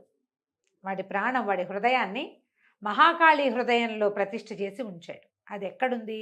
వాడు ఉండేటువంటి భైరవ కోనలో లోపల మహాకాళి విగ్రహం ఉంది, కాళీ హృదయంలో ఉంది ఓకే. ప్రచండుడి ప్రాణం. ఈ మానవుడిని బతికించడానికి ఒక ఉపాయం చెప్తాను. వాకిట్లో ఉన్న సరోవరం, బయట ఒక సరోవరం ఉంది కదా, ఆ సరోవరంలో లోపల కింద ఒక ముత్యం ఉంటుంది, నల్ల ముత్యం. అది తీసుకొచ్చి ఈ కంకాళం మీద పెట్టు. తర్వాత నల్ల కలువలతో నీరు తెచ్చి ఇతని మొత్తం కంకాళాన్ని తడపాలి. నువ్వు కలువతో నీళ్లు తేవడం ఏటా, ఎన్నొస్తాయి కలువతోటి, ఎన్నిసార్లు తిరగాలి, తడపాలి. తర్వాత ఈ దేవాలయం తలుకు పై భాగంలో శిఖరాగ్రంలో సంజీవిని అనే ఒక మూలిక ఉంటుంది, ఒక మొక్క. ఆ మూలిక తెచ్చి ఇతని మీద పెడితే బతుకుతాడు. ఇన్ని చేయాలి. ఇంత చేస్తే ఇతను బతుకుతాడు. బతికిన తర్వాత నువ్వు ఎక్కడికి వెళ్ళాలి? భైరవ కోనకి వెళ్ళాలి. అది అక్కడెక్కడెక్కడో ఉంది, దానికి కూడా మార్గం ఉంది వెళ్ళటానికి. ఓహో. అక్కడికి వెళ్తూ కానీ ముందు ఇతన్ని బతికించుకో. ఆ కాళీ హృదయంలో ఉన్న ఆ హృదయాన్ని తీసుకోవాలంటే అంత సులువు కాదు. కాళీని ప్రత్యక్షం చేసుకోవాలి. ఎన్ని చేయాలి పనులు మరి? ఆ కాళీని ప్రత్యక్షం చేయడానికి కూడా అక్కడ ఇంకొకటి ఉంది, త్రిశూలం ఉంది. భైరవుడు చెప్పాడు, ఆ త్రిశూలం ఎక్కడుంది?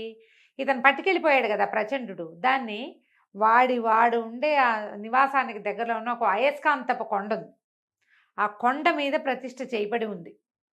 నువ్వు అది తెస్తే కానీ కాళీని చూడలేవు.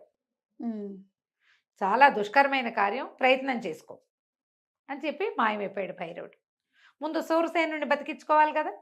సరే అయితే ఈ కుర్రాడు ఏం చేశాడు, బట్టలు పక్కన పెట్టి గోచిపాత రాయుడై అందులోకి దిగాడు. దిగితే ఎంతసేపో చూస్తే పెద్ద సరోవరంలో ఒక ముత్యం ఎట దొరుకుతుంది? మరి ఎంత గాలించాలి? గాలిచ్చాడు. చివరికి ఒక ముత్యపు చిప్పలో నల్లటి ముత్యం దొరికింది. ఓకే. ఆ ముత్యం పట్టుకొచ్చాడు, ఈ సూరసేనుడి కంకాణ హృదయ స్థానంలో పెట్టాడు. ఇంకక్కడి నుంచి సరోవరం నుంచి భైరవుడి సన్నిధిలోకి తిరిగి తిరిగి తిరిగి తిరిగి కలువలతో ఎన్నిసార్లు కలువ పువ్వుతో నీరు పట్టుకొచ్చి చీలకాలి. బాబా. మొత్తం కంకాళం, అతని 6 అడుగులు ఉన్నాడు. ఇంత పెద్ద కంకాళం, ప్రతి పార్టు తడపాలి. అంతా తడిపాడు. ఆ తర్వాత ఏం చేశాడు, అతని దగ్గర చెప్పులు ఉన్నాయి కదా, ఈ దేవాలయం పై భాగంలోకి వెళ్ళాలి. సంజీవని, ఆ సంజీవని మూలిక కోసం తన పాదుకలు ధరించి ఆ శిఖరాగ్రానికి వెళ్ళి అక్కడున్న సంజీవనిని పట్టుకొచ్చేసరికి ఇప్పుడు ఈ నీళ్లతో తడిపేసరికే మొత్తం శరీరం అంతా వచ్చేసింది, కంకాళం అంతా పూడిపోయింది, మానవ దేహం కనపడుతోంది వస్త్రాలతో సహా. అక్కడున్న వస్త్రాలే అతని మీద ఆచ్ఛాదనగా ఉన్నాయి. శరీరం వచ్చేసింది కానీ ప్రాణం రాలి. ఆ సంజీవని తెచ్చి దాన్ని ఈయన మీద పెట్టాడు. పెట్టంగానే లేచి కూర్చున్నాడు సూరసేనుడు. అతనికి ఏం గుర్తుంది, తను భైరవుడిని ప్రసన్నం చేసుకున్నాడు. భైరవుడి శూలం తనకు తగలటం వరకే. ఆయన కళ్ళు తెరిచి చూసేసరికి ఓ 15-16 సంవత్సరాల కుర్రాడు, గోచిపాతరాయుడు, ఒంటిమించి నీళ్లు గారుతూ నుంచుని ఉన్నాడు. ఓ, అది చూస్తే ఎట్లా ఉన్నాడు, చంద్రసేన మహారాజులాగా ఉన్నాడు. చంద్రసేనుడు సూరసేనుడు ఇద్దరు ఒకే వయసు వాళ్ళు, సైన్యాధిపతి రాజు ఒక వయసు వాళ్ళు. ఈ వయసులో కనపడుతున్న చంద్రసేనుడిని నేను ఎప్పుడో చూశా. ఆయనకు అర్థం కాల, ఎక్కడ నువ్వెవరు, నేను ఇక్కడ ఎందుకున్నా, నువ్వు ఇక్కడికి ఎట్లా వచ్చావు, ఇంత ప్రయత్నం ఎట్లా చేసావు నువ్వు, ఇతను ఎంత ప్రయత్నం చేసి వచ్చాడు, ఎక్కడ గంధమాదన పర్వతం, ఎక్కడ పగడాల పడవా, అవన్నీ పట్టుకుని వచ్చాడు కదా, నువ్వు ఎట్లా వచ్చావు నాయన, నువ్వెవరు ఏమిటంటే అప్పుడు చెప్పాడనమాట. వజ్రాల దేవి యువరాజు అయిన అజేయుడు మీకు అభివాదం చేస్తున్నాడంటే ఆయన ఆశ్చర్యపోయాడు. ఏమిటి ఇలా జరిగిందా అన్నాడు. ఇది జరిగి 17 సంవత్సరాలు అయింది. 17 ఏళ్ల క్రితం భైరవుని దీనికి మీరు బలైపోయారు, మీ శవం ఇక్కడ పడిపోయి ఉండిపోయింది. తర్వాత ఒక దుర్మార్గుడైన యోగి మాకు మా నాన్నగారికి జంట కవల ఫలాలు తీసుకొచ్చాడు. నేను నా చెల్లెలు అనిలాదేవి జన్మించాం. అతను వజ్రాల బాణం కోసమే ఈ ప్రయత్నం చేశాడు, బాణాన్ని పట్టుకుపోయాడు. దాని అన్వేషణలో నేను ఇక్కడికి వచ్చాను. మొత్తం చెప్పాడు. ఇక్కడికి వచ్చాను, మిమ్మల్ని బతికించడానికి భైరవుడు సహాయం చేశాడు, పదండి మనం వెళ్దాం, ఇప్పుడు అక్కడికి వెళ్ళాలి అని చెప్పి తీసుకొచ్చాడు. బయటికి తీసుకొచ్చి మీరు ఇంటికి వెళ్ళిపోతారా అంటే వెళ్ళనన్నాడు. ఈ మొత్తం కార్యక్రమంలో నేను నీ పక్కన ఉంటాను, కలిసే వెళ్దాం మనం, ఏమవుతుందో చూద్దాం. సరే ఇతను మళ్ళీ వెనక్కి బయలుదేరాడు. ఇప్పుడు ఎక్కడికి వెళ్ళాలి? సరే అక్కడి నుంచి బయలుదేరి ఇక నడవటం మొదలుపెట్టారు.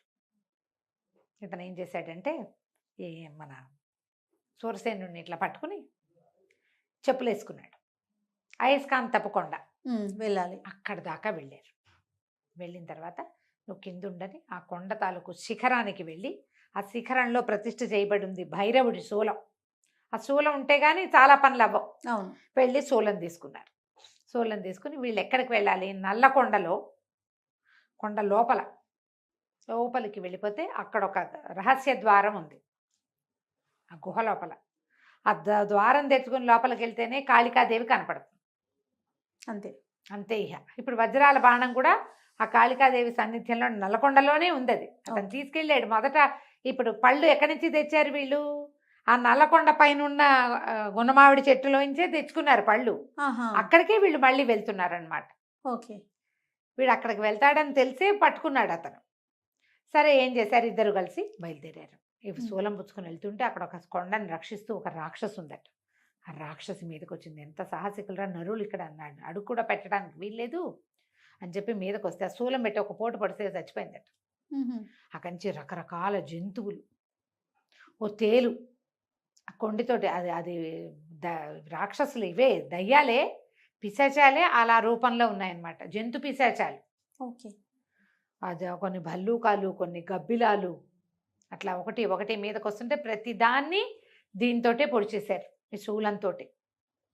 అట్లా లోపలికి వెళ్తే లోపల ఒక చీకటి గుహ, దానికి ఒక తలుపు ఉంది. ఆ తలుపును కూడా ఈ భైరవుడి శూలంతో పొడిస్తే తలుపు తెరుచుకుంది. ఓకే. లోపలికి వెళ్తే పెద్ద భయంకరాకారంలో కాళికాదేవి కనపడిందట. ఓ పక్కన వెలుగులు విరజిమ్ముతూ ఈ వజ్రాల బాణం కనపడుతుంది. బాణాన్ని తీసుకున్నారు. అక్కడ ఎవ్వరు లేరు కాపల. అతను బ్రహ్మ దగ్గరికి తపస్సుకి వెళ్ళాడు కదా, బ్రహ్మదేవుడి కోసం తపస్సు చేసుకోవడం కోసం ఇంకో చోటకి వెళ్ళిపోయాడు అతను. ఇక్కడ లేడు. తన కైలాస పర్వతం వైపుకు వెళ్ళిపోయాడు. అమ్మవారే రక్షిస్తుంది వజ్రాల బాణాన్ని. ఆవిడ గుండెల్లో ఎలాగో వాడి ఆయుష్ పేటిక అంటారు. ఆ పేటిక ఆవిడ గుండెల్లో ఉంది, ఆ విగ్రహపు గుండెల్లో. అక్కడి నుంచి ఇతను ఏం చేశాడు? గోల్డ్ అంతసేపు కూర్చుని అమ్మవారిని ప్రార్థన చేశాడు పరిపరి విధాల. ఇతను అమ్మవారి కోసం దీంట్లో కూర్చుంటే, జపంలో కూర్చుంటే, సూరసేనుడు అతని దగ్గర కత్తిను భైరవుడి ఇది పట్టుకుని, భైరవుడి శూలం పట్టుకుని, ఆ వజ్రాల బాణం పట్టుకుని కాపలా కాసాడు. రోజులు గడిచినాయట. 3-4 రోజులు గడిచాక అమ్మవారు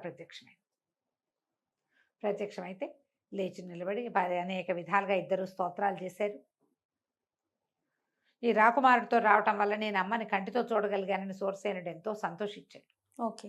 అప్పుడు ఇతను అడిగాడనమాట, అజయుడు, మరి మా వజ్రాల బాణం ఇక్కడ ఉంది, నేను తీసుకెళ్ళిపోతాను, కానీ అతనితో మాకు ఎప్పటికైనా ప్రమాదమే కదా, ప్రచండుడిని సంహరించడం ఎట్లా అంటే, ఆవిడేం చెప్పిందంటే, నా గుండెల్లో ఉంది, వక్షస్థలంలో వాడి ఆయుష్ పేటిక ఉన్నది, కానీ నన్ను పడగొట్టడం ఎవరి వల్ల కాదు, పరమశివుడు ఒక్కడు తప్ప నన్ను ఇంకొకడు పడగొట్టలేడు. నన్ను పడగొట్టాలంటే నువ్వు శివుడి సహాయం తీసుకోవాలి. ఎట్లా పడగొడతారు? అమ్మవారి విగ్రహాన్ని ముట్టుకుంటే ఒప్పుకుంటుంది ఆవిడ? అదే కదా. మానవ మాత్రులు కుదరదు కదా. దండం పెట్టుకోవడానికి ఒప్పుకుంటుంది, పడగొట్టడానికి ఒప్పుకోవద్దు. నువ్వు ఆ పని చేయాలంటే, అతన్ని సంహరించాలంటే ఇదే మార్గం. నువ్వు శివుణ్ణి స్వాధీనం చేసుకుని రా, అప్పుడు ఆయుపేటకి తీసుకోవచ్చు నువ్వు. ఓకే. అనగానే ఇప్పుడు శివుడి కోసం తపస్సు చేయాలి. ఇప్పుడు కైలాస పర్వతాన్ని దగ్గరికి వెళ్ళి పర్వత సానువులు, లోపలికి నీకు ప్రవేశం ఉండదు, బయటే శివుడి కోసం నన్ను ప్రార్థించినట్టే ప్రార్థించు. ఆయన ప్రత్యక్షమయ్యి ఆయన ఒప్పుకుంటే ఈ విగ్రహం పడగొట్టాలని, అంబిక విగ్రహాన్ని పడగొట్టాలంటే ఒప్పుకోవద్దు, మరి నువ్వు ఒప్పించుకుని రా. ఇప్పుడు ఇతను తపస్సు ఏమిటి? ముందు బ్రహ్మని, తర్వాత శివుణ్ణి తపస్సు చేస్తాడు వాడు ప్రచండు. ఎందుకంటే అతనికి కావాల్సింది ఏమిటి? విష్ణుమూర్తితోటి యుద్ధం. అప్పుడు లోకాల మీద సామ్రాజ్యాధిపత్యం. మంత్రవేత్తలందరికీ కూడా ఒక భగవంతుడి మీద పగ ఉంటుంది. వీళ్ళే దేవుళ్ళు అయిపోవాలని కోరుకుంటారు. పాత కథల్లో అవే కనపడుతుంది. అవునండి. వీడే దేవుడు అయిపోవాలి, వాడు దేవుడు అయిపోవాలంటే దేవుడిని జయించాలి. అందుకని ఇట్లాంటి శక్తులని సహాయంగా తీసుకుంటారు. అందుకు విష్ణువు మీద జయించాలన్నా, ఆయన మీద యుద్ధానికి వెళ్ళాలన్నా విష్ణువు యొక్క ఆయుధంతో కుదురుతుంది మానవులకి. అందుకు ఆ వజ్రాల బాణాన్ని సాధించాడు వాడు. అని చెప్పి అమ్మవారు మాయమైపోయింది. ఇప్పుడు ఏం చేయాలి? సరే మళ్ళీ బయలుదేరారు. మళ్ళా బయలుదేరి కైలాస పర్వతం వైపుకి ప్రయాణం చేశారు. కైలాస పర్వతానికి వెళ్ళిపోయారు. పర్వతం కైలాస పర్వతమే కానీ కైలాసం కాదు అది. ఇంకా వెళ్ళాలి లోపలికి. ఆ ద్వారాలు మామూలు వాళ్ళు ఎవ్వరికీ తెరవబడవు. శూరసేనుడు మళ్ళీ కాపలా కాస్తుండగా ఇతను మళ్ళీ జపానికి కూర్చున్నాడు యువరాజు. ఇప్పుడు ఇతనికి ఇలా ఎలా కుదిరింది? వీడు చిన్నపిల్లవాడు కదా, ఎట్లా కుదిరిందంటే ఇతని 12వ ఏటే అతనికి ఏం చేశారు, వీడు ప్రచండుడు ఏం చేస్తాడోనని ఒక రహస్య స్థలంలో అడ్డుపెట్టారు. రాజగురువు అయిన శ్రీకాంత శర్మ ఇతనితోటి ఉన్నాడు. ఈ మంత్రోపదేశాలన్నీ అతను చేశాడు. ఒట్టి యుద్ధ విద్యలతోటి పూర్తిగా దేన్ని సాధించలేము. యుద్ధ విద్యలకు ఎప్పుడూ దైవ బలం ఉండాలి. శారీరక బలానికి ఎప్పుడు కూడా, విద్యకి కూడా దైవానుగ్రహం ఉంటేనే కుదురుతుందని ఈ మంత్రోపదేశాలన్నీ ఆయన చేయటం వల్ల ఇతనికి గంటల తరబడి ధ్యానంలో కూర్చోవటం అలవాటైంది. ఓకే.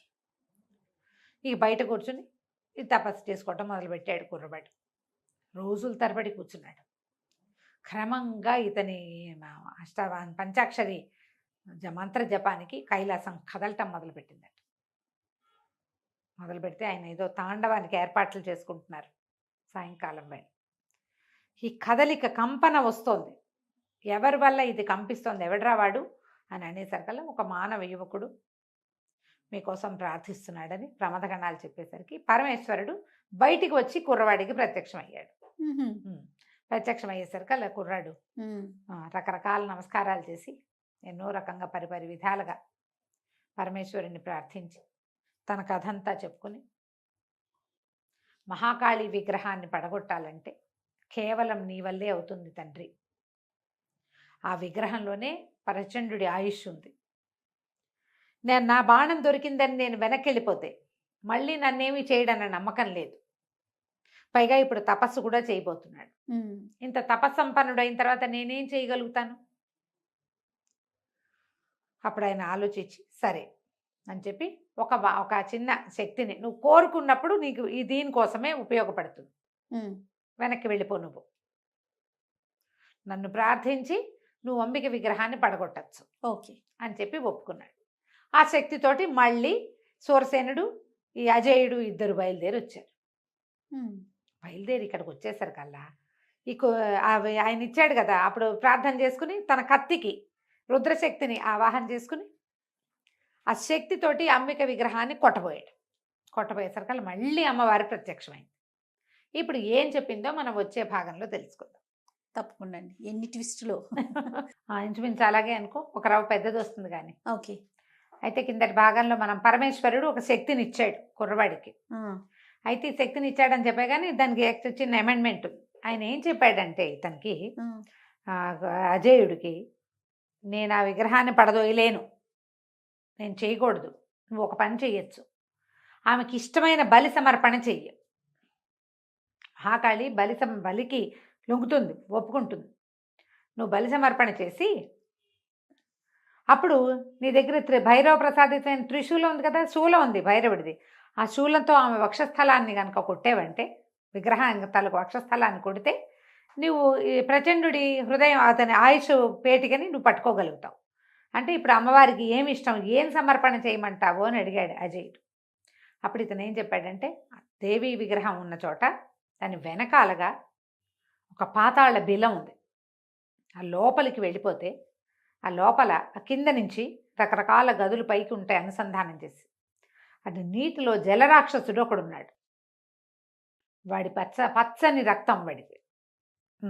జలరాక్షసుడు ఎన్నో చేతులు ఉంటాయి వాడికి.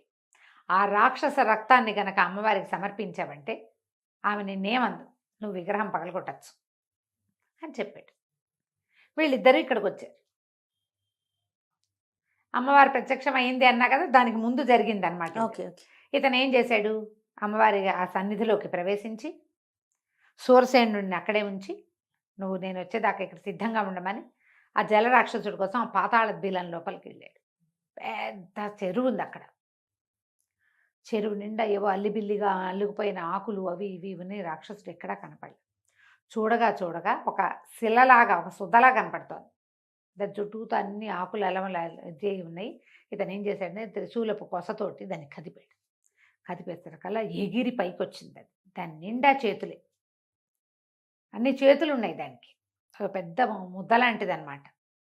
ఒక రకంగా ఆక్టోపస్లు అవి ఉంటాయి కదా, ఆ, అలాంటిది. ఆ, ఇక ఈ కుర్రవాడు దానికి అందకుండా అటు ఇటు పరుగులు పెడుతూ మధ్య మధ్యలో ఈ ఉన్న మెళ్ళో ఉన్న పూసల దండ ఒకటి ఉంది కదా, హారం, దాన్ని ముట్టుకుంటే అదృశ్యం అయిపోతుంది, అవునులే. కనపడకుండా ఉంటాడు కదా. ఆ రాక్షసుడిని కవ్విస్తూ పైదాకా తీసుకొచ్చేసాడు. తీసుకొచ్చాక సూరసేనుడు కూడా అక్కడే ఉన్నాడు కదా. సూరసేనుడు తన ఖడ్గం తీసి అతను ఇతను ఇద్దరు కలిసి చేతులన్నీ కోసేశారు, చేతులు కొట్టేశారు. కొట్టేసి ఆ జలరాక్షసుని శూలంతో ముందుకు జరుపుతూ అమ్మవారి సన్నిధిలో ఉన్న పెద్ద మందిరంలోకి తీసుకొచ్చేసారు. ఆవిడ ఎట్లా నిలబడింది. ఏం చేశారు, వాడి చేతుల నుంచి నెత్తురు కారిపోతుందట, మందిరం అంతా రక్తం మడుగులు కడుతోంది. అక్కడికి వచ్చాక భైరవ శూలాన్ని వెనక్కి తిప్పి దాన్ని కొట్టేశాడు. కొట్టేసరికి అది రక్తం ఇట్లా చిందిందట.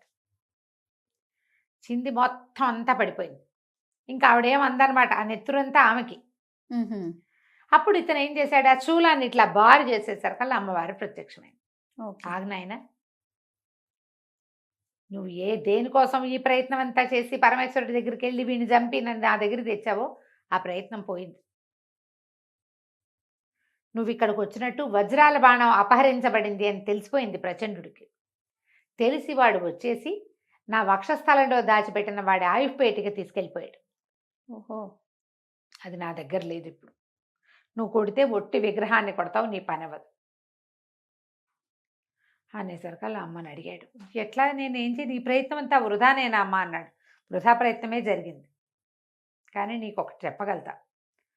ఈ గంధమాదన పర్వతం దగ్గరున్న అగాధమైన సరస్సులో పగడాల పడవ ఒకటి ఉంది. ఓకే, తెలుసు మనకి. ఆ పగడాల పడవలో సింహాసనం ఒకటి ఉంది. బంగారు సింహాసనం ఉందని చెప్పాం కదా. సింహాసనంలో పెద్ద నీలమణి పొదిగి ఉంటుంది. ఆ నీలమణిని గనక అడిగితే భైరవుడు, ఈ ప్రచండుడు ఎక్కడున్నాడో చూపిస్తుంది. నీ ప్రయత్నం నువ్వు చేసుకొని అమ్మవారు మళ్ళీ వెళ్ళిపోయింది. ఇంత చేశాంగా, ఇన్ని ప్రయత్నాలు చేసి ఇంకా చేసేదేం లేదని మళ్ళీ వీళ్ళు ఇద్దరు పాదుకలు వేసుకుని పరిగెత్తుకుంటూ ఇక్కడికి వచ్చారు. ఇక్కడికి వచ్చేసరికల్లా పడవ లేదు, రాకుమార్తె విద్యాధరి లేదు, ఆ మెరుపు మాత్రం అక్కడ నుంచుని కనపడింది. గుర్రం ఆశ్చర్యపోయాడు. తను దిగేసరికల్లా మెరుపు ఆనందంతో సకిలిచ్చింది. తను అడిగాడు, ఏది అమ్మాయి, ఏది పగడాల పడవని సంరక్షించమని చెప్పే కదా నీకంటే, ఈశాన్యం వైపుకి చూపిస్తోంది అది. సరే, ఏం చేయాలి ఇప్పుడు? ఈశాన్యం వైపుకి వెళ్ళాలి. వెళ్ళాక ఏమవుతుందో తెలియదు, ఏం చెయ్యాలో అర్థం కాల. ఇంతలో ఏమైందట, ఒక ఆయన వస్తూ కనిపించాడు, ఒక ముని. ఇప్పటిదాకా ఎక్కడా మానవ మాత్రుల్ని చూడలేదు. తను అడిగాడు, మీరు ఎవరండి, ఇక్కడ ఎందుకున్నారు అని అడిగితే ఆయన ఏం చెప్పంటే, నేను సర్వాంతర్యామిని. సర్వాంతర్యామి అంటే ఎవరు? భగవంతుడి. ఆయన ఏం చెప్పాడంటే, నేనే సర్వాంతర్యామిని. నువ్వు ఊహించింది సార్ నిజమే, కానీ ఇంకా నాకు తెలియంది ఏదైనా ఉందేమోనని నేను తపస్సు చేసుకుంటూ ఉంటాను, తపస్సుకే వెళ్తున్నా. ఓకే అని చెప్పి ఇతను ఎక్కడున్నాడు, ఇక ఈశాన్యంగా ప్రయాణిస్తే దావానలం అనే ఒక నగరం ఉంది.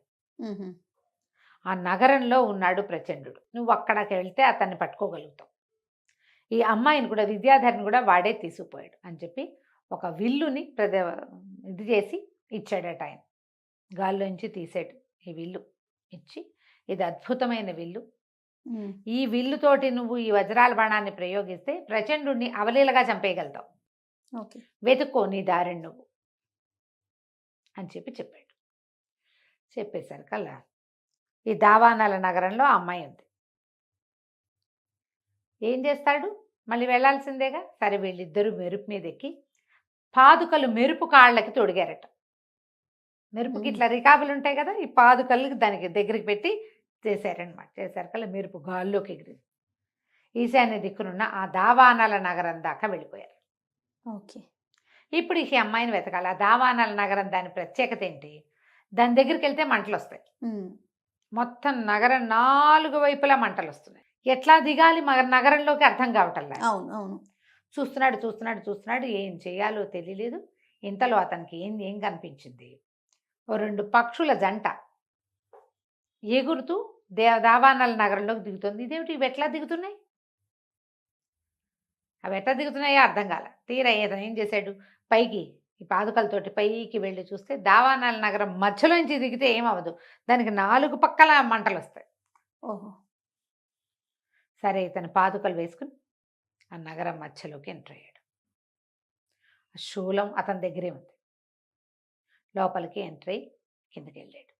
వెళ్తే ఈ అమ్మాయిని ఒక చోట బంధించారు. హ్మ్. ఆ బంధించిన చోటికి ఈ అదృశ్య రూపంలో ఇతని మెడలో ఒక మణిమాల ఉంది కదా, ఆ మణిమాలని ముట్టుకుంటే అదృశ్యుడైపోతాడు. అదృశ్య రూపంలో నగరం అంతా వెతికి ఆ పిల్ల ఎక్కడ ఉందో అమ్మాయిని పట్టుకున్నాడు, ఆ విద్యాధరిని.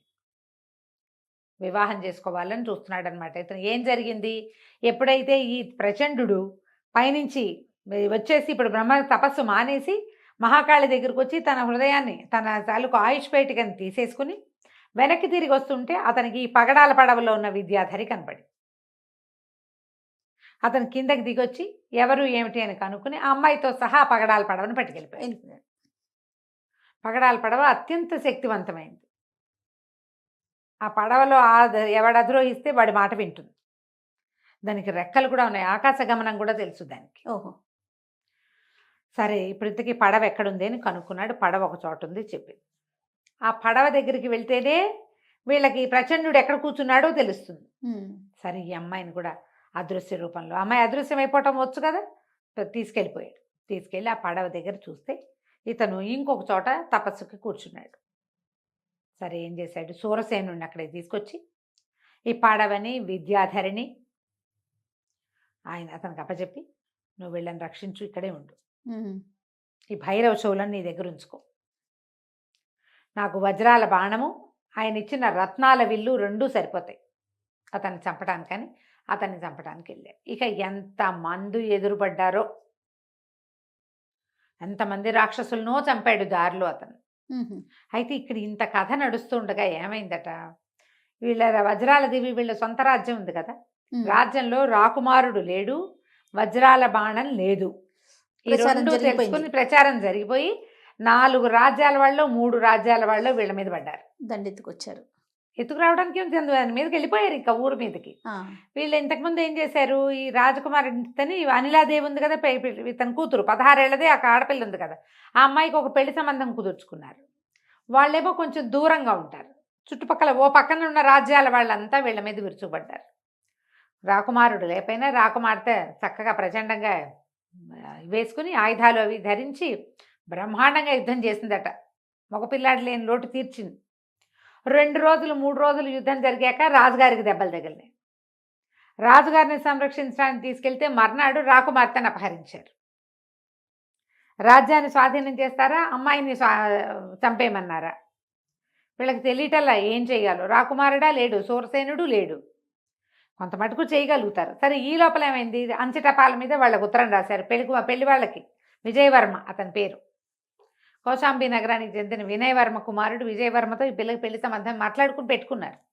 హ్మ్. వాళ్ళు వస్తున్నారు సహాయానికి. హుహు. ఇక్కడ జరుగుతోందనమాట ఇది.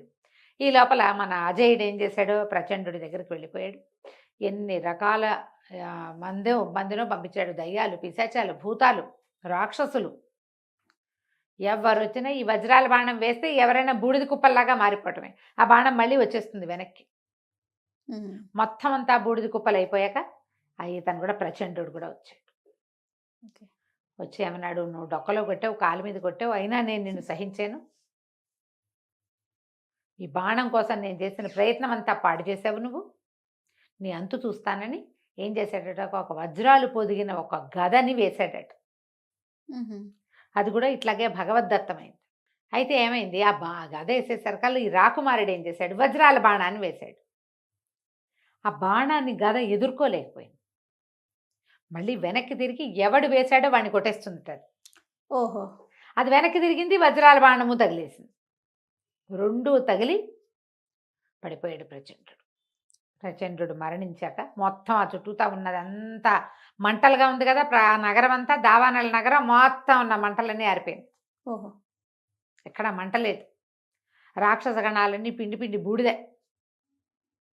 సరే ఇతను ఏం చేశాడు, మళ్ళీ అక్కడి నుంచి తన పాదుకలతోటి ఈ పైన పర్వతం పైన వాళ్ళని అట్టి పెట్టాడు. హ్మ్. హ్మ్. ఆ అమ్మాయిని, పడవని, సూరసేనుణ్ణి అక్కడికి వెళ్ళి, సరే అక్కడికి వెళ్ళి దండం పెట్టుకున్నాడు.